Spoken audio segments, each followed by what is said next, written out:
Perkenalkan, nama saya Festiana Gloria Simanjuntak.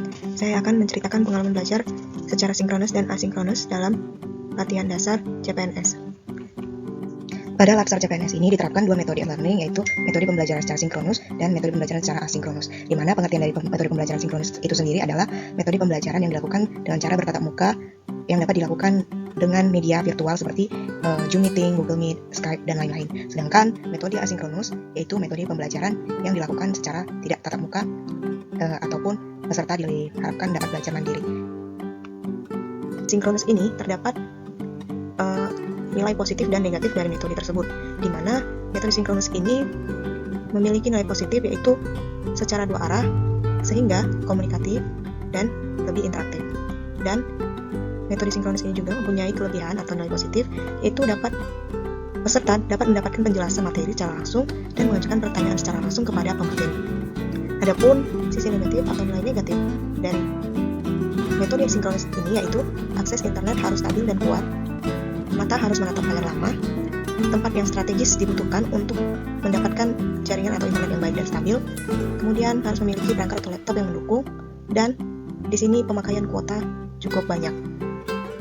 Sedangkan pada metode asinkronus sendiri, untuk kelebihannya sendiri atau nilai positifnya, peserta dapat belajar di mana dan kapan saja, dan mendorong peserta belajar lebih mandiri. Metode ini juga lebih santai dan tidak membutuhkan biaya yang besar seperti metode sinkronus.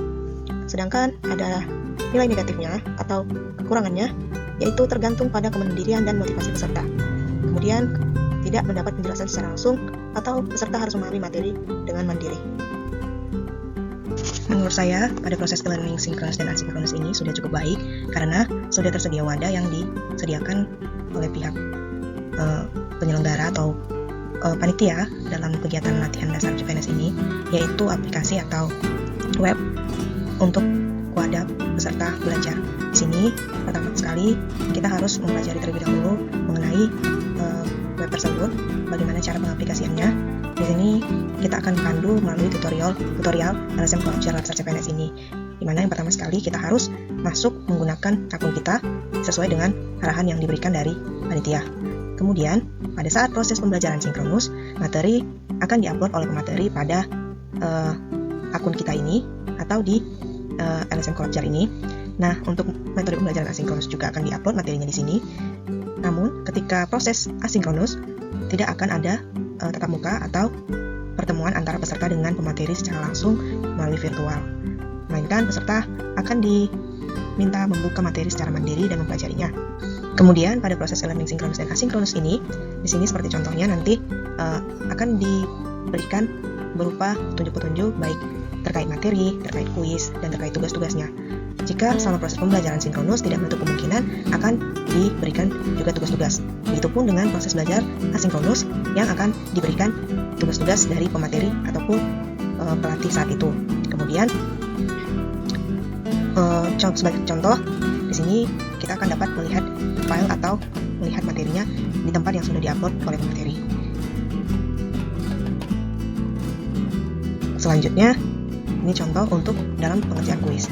Jika ada kuis, maka kita akan melakukan pengerjaan kuisnya, dan di situ akan tertera juga hasil dari pengerjaan kuis yang kita kerjakan.